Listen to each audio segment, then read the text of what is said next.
Well, it's Friday, January 20th. Time for another Prophecy in the News daily update. I'm Gary Stearman, and with me is our Director of Operations, Bob Ulrich. Hi, Bob. Always a pleasure, Gary. It certainly is, and today we have something I think important to talk about, the subject of Zion and Zionism. Here's the cover of the February 2012 Prophecy in the News magazine. You can see it has a big green vise, and on that is the crescent moon and star of Islam. And the headline, Hamas calls for pan-Arab Jerusalem army to crush Israel. Did you know that's actually happening, even as we speak?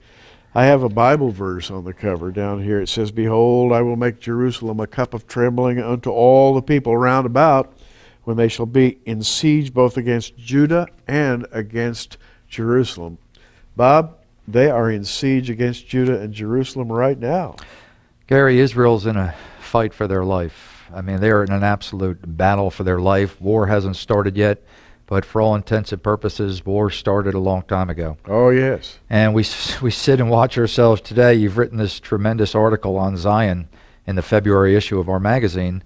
And I think it really kind of lays out why Zion and that whole Temple Mount area is just so critically important to the world. Not just to the Jews, but the future of the world. It's a hotbed of just potential disaster. You know, there's a tendency in today's world to politicize everything. Like Israel is politicized. The Temple Mount's politicized. But it's not a political question. This is biblical. 4/5 of the Bible talks about the Jews coming back to the land in the latter days. It lays out the whole prospect of the diaspora, the regathering, the establishment of Israel in the latter days, the kingdom. Today we call that Zionism, and there's a lot of distaste for that word, as though somebody made it up. But it's not a made-up word. Zion appears as a word 153 times in the Old Testament. And it is God's idea of a firm foundation right in the middle of the city of Jerusalem. And Bob, you've got a book there written by a Jew. And this book has something in it I think our listeners would be interested in hearing about relative to Israel. It's written by a rabbi who lives in Israel. And the first time I read it, and the first time I shared it with JR, he was just mesmerized by it, because we've never seen detail and information in a book on Israel before quite like this, written from the Jewish perspective, written from people who are on the front line to freedom. Mm-hmm. And he's gone back into the past.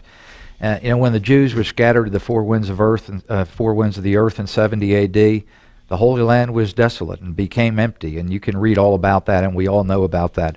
But back...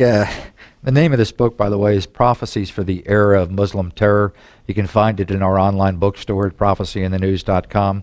But this was so fascinating to me, I want to read this aloud. There was a surprising development in the mid-16th century. Turks began emigrating to the Holy Land, and after 50 years of Ottoman rule, the Turkish population of the land had quickly surged to 300,000 people. Well, the Turks are in the Holy Land. Well, there's a little problem. In Leviticus 26:32, and I've got a translation here that the rabbi is using, and it says, I'll make the land so desolate, this is God speaking, and your enemies who dwell upon it will be totally unproductive. Well, there's 300,000 Turks in the Holy Land, and they're growing. I mean, they're becoming very productive. They're growing crops. They've taken over Israel. They've taken over the Holy Land, and God says, not so fast. And I'm going to leaf over to a story here, because this, to me, is just one of the mind-blowing events that I had never heard about before. So the Almighty sent a devastating plague of locusts to Israel that destroyed all existing agricultural life and brought widespread famine in its wake. In fact, the plague of locusts was so enormous that witnesses describe a sudden and frightening transformation of day into night, because the trillions of flying insects had prevented the sunlight from reaching the ground. The Almighty also brought earthquakes, invading armies, and epidemics that killed tens of thousands. Turkish reconstruction efforts were abruptly halted through the series of quote-unquote natural disasters that totally decimated the land. So there you have it. people tried to move into the land, and it wasn't just the Turks. It was multiple people groups over the centuries who tried to occupy the Holy Land of Israel. So, the world believes Israel's the problem.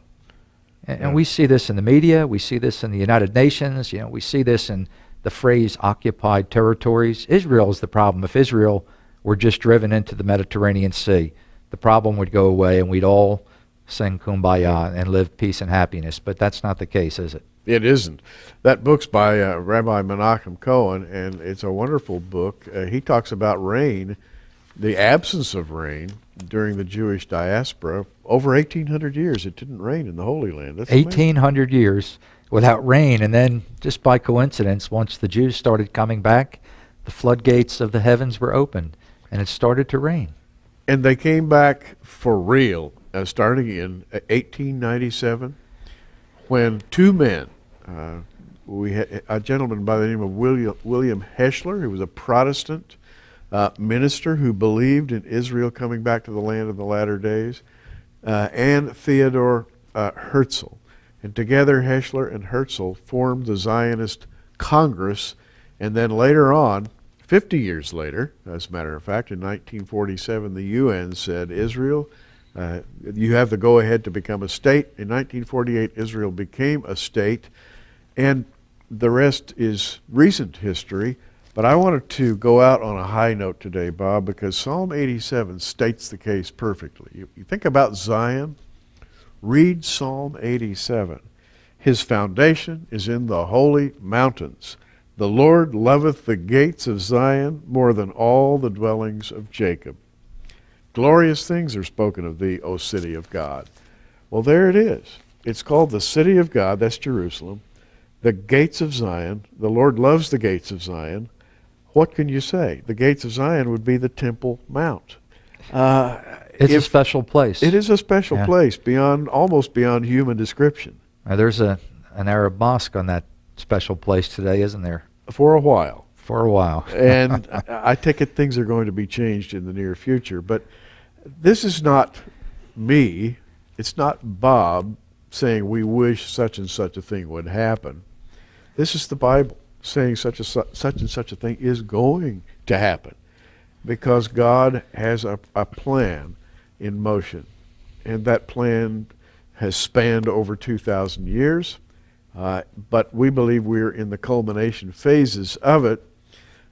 Dr. Lewis Sperry Chafer, founder of Dallas Theological Seminary, said 4/5 of the Bible is devoted to prophecy concerning Israel, 1/5 of the Bible, approximately, prophecy concerning the church. So you can see how important Zion is. Isn't it kind of funny that 80-20 ratio has been completely flip-flopped over the years, where 80% of the so-called church today believes that the church has the Abrahamic covenant and the right to the promises. Right. And yet God said, I'll make of thee, Abraham, and the Jewish people a great nation. Not the church. Replacement theology has run rampant in America. It has. The deception is terrible. And I think it's been allowed to happen because people remain silent when they should have spoken up. Well, we here at Prophecy in the News are speaking up, and it's because we think it's high time for what's actually happening in Israel to be aired so that all who wish to see it can see it. Bob, history is being made right now over there. Gary, you've written a 7-page article in the February issue of the magazine that traces the roots of Zion from the early days of Abraham and Melchizedek all the way to the Lord's return. And it's terrific. You want to make sure you get a copy of this article in this magazine. And by the way, you can subscribe to Prophecy in the News. You're watching us on the internet. You've got the 800 number right there, and it's an easy thing to do. I'm holding the cover. We don't have the full magazine at this time. Prophecy in the News, all about the Jerusalem army, folks, that wants to destroy Jerusalem and the Jews who live in Jerusalem. It's a very, very important, hot topic. It's Bible prophecy. Bob, it's been fun talking to you today. It always is. And to all the rest of you, thanks for watching, and keep looking up, everybody.